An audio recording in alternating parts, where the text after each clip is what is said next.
Bonjour, donc je suis Raoul Uru, donc dirigeant de l'MDEV France, et je suis venu donc au Sénégal donc pour finaliser donc un accord de partenariat avec l'IAC dirigé par le docteur Fallou Samb en vue de mettre en place une école des métiers sur le Sénégal, sur la ville de Dakar. Donc c'est la seconde fois que je viens. Je suis déjà venu l'an passé donc au mois d'octobre 2019 pour initier un premier contact. Et ensuite, toute l'année durant, on a communiqué sur WhatsApp, en visioconférence. Je devais revenir en avril, mais bon, vu le confinement qui est en France, ça n'a pas été possible. Et me voilà, donc je suis là depuis une semaine, donc pour approfondir cette relation de partenariat, l'approfondir, la concrétiser. Et là, nous sommes sur le point de vraiment finaliser pour faire en sorte que ça sorte de terre très très rapidement. Voilà, en fait, le principe, c'est de mettre en place une école des métiers qui dispense des formations techniques et au terme de ces formations techniques, qu'il y ait un travail, un emploi. Parce que moi, je suis persuadé, c'est 30 ans que je le fais, qu'une bonne formation, ça donne un emploi.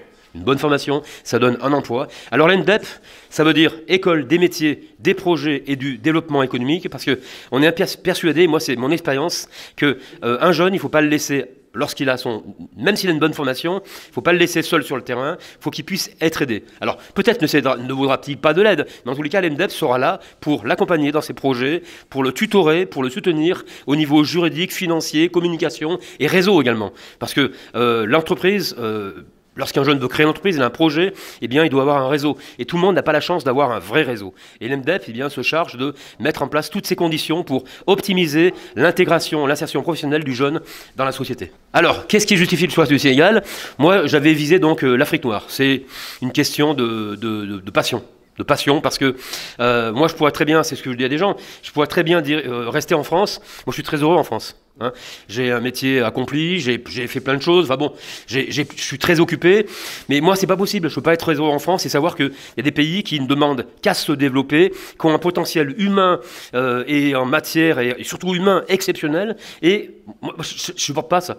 Donc au départ, je m'étais donc intéressé à la Guinée-Conakry, j'avais des contacts là-bas qui étaient très très approfondis, je suis allé plusieurs fois, et c'est vrai que vu la situation en Guinée-Conakry, la situation très instable politiquement, eh bien, j'ai eu la chance parce qu'en fait, je connais beaucoup de Sénégalais à Grenoble. Grenoble, c'est une ville, Grenoble et Lyon sont des villes où il y a une très forte communauté sénégalaise. Et moi, j'ai des amis à Grenoble sénégalais depuis 30 ans. Hein. On a des relations très intimes, on est vraiment amis. Et en discutant de mon projet en République de Guinée-Conakry, eh bien, mon ami m'a dit, mais ça sent bien, parce que moi, j'ai un ami aussi, ils sont natifs du même village, enfin, la même ville, Louga, au nord du Sénégal. L'ambassadeur, d'ailleurs, j'y suis allé avec eux. Et donc, ils m'ont mis en contact avec l'IACC du docteur Fallou Samb. Et donc, grâce à ça, on a pu entrer en contact. Et on s'est rendu compte qu'on parlait la même langue, qu'on avait les mêmes désirs. Et donc, voilà, il a fallu ensuite discuter. Voilà, et cette semaine, on a vraiment concrétisé la chose. Et là, on est vraiment partir. Là, le premier étage de la fusée est prêt à mettre en place. Moi, ce que j'attends de la pratique sénégalaise, c'est la connaissance du secteur. Moi, je ne suis pas sénégalais, je n'ai pas la prétention de connaître le Sénégal. La culture sénégalaise, je la connais que très peu. Le Wolof, la structure de l'économie, voilà. Donc moi, ce que je peux apporter modestement, parce que je resterai modeste en la matière, c'est mon expérience de la formation, mon expérience de l'apprentissage, mon expérience du suivi des jeunes. Moi, j'ai formé depuis des années des centaines, des milliers de jeunes, et quasiment 70-75% d'entre eux, j'ai encore des relations avec eux, parce que c'est une passion, c'est une question de passion. Et formateur un jour, formateur toujours. C'est-à-dire que, moi, quand j'ai formé un jeune, 6 mois, 2 ans, 10 ans après, il me téléphone pour me poser des questions, pour avoir des renseignements, des soutiens, etc. Je suis toujours là. Je pourrais leur dire, oh, je t'ai formé, ton diplôme tu l'as eu, maintenant tu es un professionnel aguerri, je te laisse tomber. Non, c'est pas possible. Donc moi j'ai des jeunes que je vois depuis 10, 15 ans et à qui on travaille et que je renseigne, il y a même des fois, je fais des formations encore. Je fais des formations à ces jeunes, et des formations qui sont informelles, gratuites, parce que ça me fait plaisir. En même temps, il y a une reconnaissance. Ah non. Alors la genèse est un peu particulière. Je les ai vus l'an passé, donc ça a duré une matinée. Hein. On est arrivé à 9h, on s'est quitté l'an passé à 12h. On a discuté intensément, c'était vraiment intense. Après, on a laissé donc tout ça maturer. On s'est recontacté cet hiver sur WhatsApp, en visioconférence, etc. Et là, voilà, les réflexions se font donc de part et d'autre, et on se rend compte qu'on a des choses en commun, qu'on peut avancer. Et donc là, le but de ce séjour, c'était ça aussi. Hein, c'était de véritablement avancé. On ne s'est jamais vu aussi longtemps. Donc là, on travaille depuis lundi intensément. Franchement, on a fait des bonnes journées de travail, donc intéressantes. Il y a à la fois du travail, mais à la fois de la détente. On mange ensemble, etc., etc. Donc tout ça, ça fait qu'on commence à se connaître. Et moi, j'ai vu, c'est chez le Dr Fallou Samb, chez Bassirou Samba, chez Babacar et d'autres, eh bien, une vraie appétence pour la formation. Et comme le dit le Dr Fallou Samb, il y a aussi une vision sociale. Moi, je ne supporte pas que des jeunes traversent la Méditerranée sur des pirogues et qui meurent en Méditerranée. C'est pas digne de l'être humain, ça. C'est pas possible. Moi, je peux pas être heureux quand je vois ça. Donc, si je peux modestement apporter ma petite pierre à l'édifice et faire en sorte que plus tard, il y a un jeune Sénégalais qui, grâce à nous, eh bien, trouve un emploi, trouve un bon métier, puisse s'intégrer, puisse fonder une famille, être heureux dans sa vie, eh bien, voilà, notre pari sera réussi. Et moi, c'est ce qui me motive. Voilà, c'est tout ce qui me motive.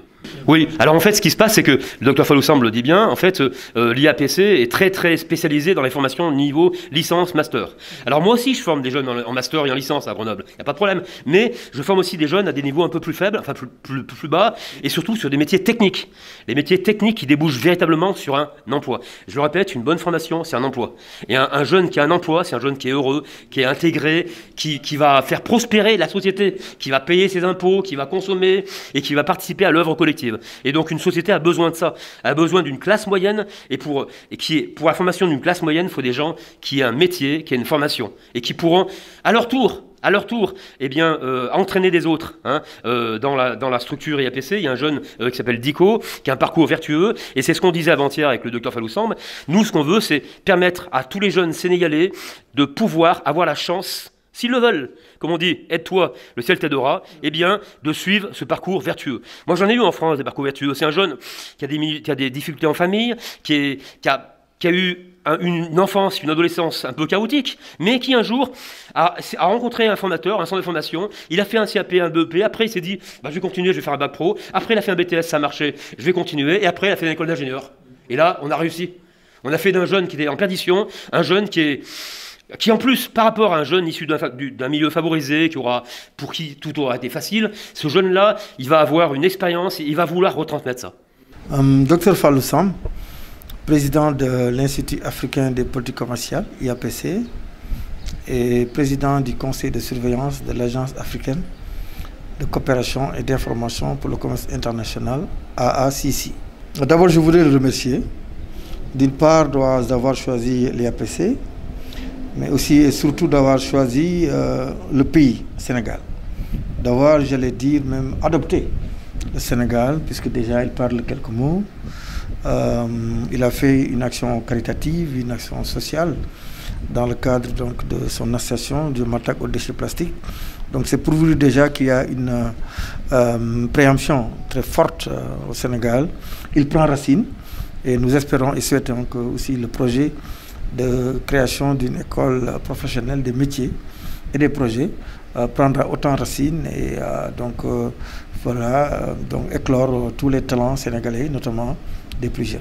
Oui, les Anglais ils appellent ça auspicious, c'est-à-dire c'est quelque chose qui est béni, c'est quelque chose qui vient à son heure, c'est quelque chose qui n'est pas fortuit. Et là je convoque l'actualité. L'actualité c'est Barça et Barça. Ce sont les jeunes qui prennent les pirogues pour aller soit à Barcelone, soit à Barça, donc soit à mourir, donc l'Europe ou la mort. Je convoque aussi le fait qu'au niveau de l'enseignement supérieur, il y a PC qui est spécialisé en matière de licence, de master et de doctorat. Nous avons toujours les déperditions scolaires. Le CMLMD n'a pas donné tout son potentiel. Et chaque jour, nous voyons apparaître chaque année sur le marché plus de 100 000 étudiants qui ont certes les diplômes. Quand vous formez quelqu'un, vous lui donnez un diplôme, vous le rendez fier. Mais quand vous donnez une formation professionnelle, vous lui donnez la dignité. Donc c'est la grande différence, puisque la fierté, elle est un peu métaphorique, socratique, si l'on peut dire, alors que la dignité, elle est à ras de terre. Elle est vraiment sociale, économique. Ça permet à l'individu d'être un acteur économique. Un acteur économique, donc c'est quelqu'un qui a un revenu, qui le dépense et qui donc ajoute à la valeur ajoutée de l'économie nationale et donc au développement du pays. C'est ça MDEP Sénégal-France. On va faire en sorte que aussi bien ceux qui sont en haut, on va dire, en LMD, mais aussi et surtout ceux qui sont même laissés pour compte, on va essayer de soulever tout le monde, on va essayer de favoriser tout le monde, de donner la chance à chacun pour le permettre d'accomplir ce que nous appelons au niveau, donc, et c'est notre disons, sacerdoce, c'est notre vision, ce que nous appelons le parcours vertueux, pour permettre à chaque jeune Sénégalais donc, d'avoir une formation, donc de trouver ou d'avoir sa dignité et de pouvoir contribuer en ayant du travail, mais également aussi en ayant la possibilité de créer sa propre entreprise. Et pour cela, l'une des innovations que nous ferons au niveau de MDEP, ce ne sera pas seulement de délivrer le diplôme, ce sera de délivrer un diplôme professionnel, qualifiant, certifiant et parfois même diplômante, mais également de vous accompagner tout au long de ce parcours vertueux jusqu'à ce que soit vous puissiez vous insérer, soit jusqu'à ce que vous puissiez donc créer votre entreprise et vous mettre à votre disposition le réseau dont nous disposons, les moyens et tout l'élément. Et une autre valeur ajoutée que l'IAPC va apporter à l'MDEP, donc comme son nom l'indique, c'est l'Institut africain. Vous savez que l'Afrique a créé ce qu'on appelle la zone de l'échange continental, la ZLECAf. Le 1er janvier 2021, ça coïncidera à peu près avec le démarrage de MDEP France-Sénégal, la ZLECAf va démarrer. Eh bien, nous allons montrer aux jeunes Sénégalais que ce n'est pas la mer l'avenir. L'avenir, c'est le Sénégal. Mais ce n'est même plus le Sénégal seulement, c'est 54 autres pays. Donc les jeunes Sénégalais ont 55 pays, 55 frontières dans lesquelles ils peuvent se mouvoir, se déployer leur talent. Et ils sont énormes. On l'a vu dans le cadre du Covid. Et faire en sorte que vraiment ces pirogues ne soient que de vieux souvenirs et qu'ils participent au développement non seulement du Sénégal, mais de l'Afrique. Alors, il y a des centaines et des milliers de métiers. Et la référence, c'est l'Organisation internationale du travail, qui a donc un répertoire de métiers, et donc qui est valable à travers le monde. Et dans chaque pays, dans chaque État, il y a ce qu'on appelle un répertoire national des métiers et qualifications. Et donc, pour démarrer l'MDEP Sénégal-France, nous avons mis le paquet sur 5 métiers qui ont une relation avec l'économie actuelle, qui ont une relation avec l'économie future, ce qu'on appelle les filières émergentes, je vais y revenir, et des filières qui, disons, classiques, qui vont permettre vraiment donc l'accomplissement rapide du parcours vertueux. Le premier, donc, c'est la métallurgie. Donc, nous sommes dans un monde mécanique. Et donc, il faudrait faire en sorte que tout ce qui est lié aux métaux, de la voiture, au micro, etc., donc, qu'on puisse vraiment s'insérer là-dessus. Et ça permet donc de vraiment situer le jeune là-dedans. L'électricité, donc c'est la deuxième formation. Donc là, on n'a pas besoin de faire un dessin par rapport à cela. Nous sommes dans un village ou dans un monde où vraiment l'électricité commande tout, puisque nous sommes dans un monde d'appareils, nous sommes dans un monde de technique.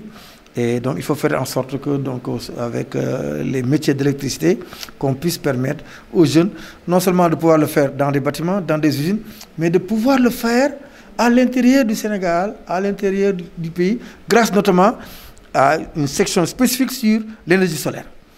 Le troisième, c'est la maintenance industrielle. Avec ce monde mécanisé, avec ce monde électrifié ou électrisé, avec ce monde des technologies de l'information et de la communication, eh bien, ces machines ont besoin soit d'être créées, et quand elles sont créées, elles ont besoin d'être entretenues pour pouvoir donner le plein rendement de l'usage pour lequel elles ont été créées. Et donc c'est la maintenance au niveau industriel comme au niveau plus lent. Et le quatrième, donc c'est la logistique, qui se découple, disons, en transit, transport, maintenance, douane. Donc, pour faire en sorte que, comme nous sommes un pays très exposé sur le plan international en matière de commerce, eh bien, il faut faire en sorte de maîtriser la chaîne logistique, de maîtriser la chaîne manutentionnaire, de maîtriser la chaîne du cordon douanier jusqu'au magasin pour faire en sorte qu'il y ait le moins de frais possible. Puisque les enquêtes que nous avons menées au niveau de l'université nous montrent que 34% de la structure de prix d'un produit importé, c'est lié à la logistique. Ce qui veut dire une bouteille d'eau qui devrait coûter 100 francs aurait dû coûter 65 francs. Vous voyez ce revenu, vous voyez cette valeur ajoutée, vous voyez vraiment cet argent qui devait rentrer dans les poches et qui donc, parce que tout simplement, on est en train donc de rémunérer la paresse ou le manque de temps. Et cinquièmement, et dernier, et non des moindres, last but least, comme disent les Anglais, c'est le technico-commercial. Et là, ce sera vraiment le cœur donc, au niveau de MDEP. Ici, on l'appelle donc au niveau du Sénégal, technico-commercial, mais c'est un domaine qui permet non seulement de maîtriser donc, les techniques de vente, par exemple, pour un jeune, donc il apprend le commerce, mais le commerce appliqué à un produit. Quand il va faire le commerce, par exemple, de pièces détachées, on lui apprend l'ensemble des pièces détachées, soit d'un véhicule, d'une machine, d'un ordinateur, etc. Donc, ce sera un couplage donc, de deux connaissances et faire en sorte qu'il ait la spécialité vraiment, aussi bien dans le métier, dans la vente, dans l'intermédiation et dans tout le parcours. Jeunes Sénégalais, vous avez un pays fantastique, un pays vraiment béni des dieux, c'est une vérité. Il y a des pays sur la terre qui sont vraiment moins dotés sur différents points que les Sénégal. Le Sénégal est un grand pays. Moi, je le sais parce que je connais des Sénégalais en France et je vois bien qu'il n'y a pas d'homme bien sans grand pays. Donc, moi, ce que je vous dis, c'est qu'au Sénégal, vous avez toutes les chances. L'ENDEP, en tous les cas, l'ENDEP Sénégal-France va vous permettre de suivre une formation technique avec les formateurs les plus rigoureux, avec des gens qui ont un parcours vertueux. Et nous, ce qu'on vous souhaite, jeunes Sénégalais, c'est vous offrir un parcours vertueux, au terme duquel vous aurez une vraie formation technique qui débouchera sur un emploi. Et surtout, vous ne serez pas livré à vous-même, parce que l'ENDEP Sénégal-France sera avec vous pour des conseils, pour des soutiens et pour toute une série d'autres conseils et de supports. Et ça, dans la vie, avoir un réseau, c'est extraordinaire et c'est le plus qui fait que vous réussirez avec l'ENDEP.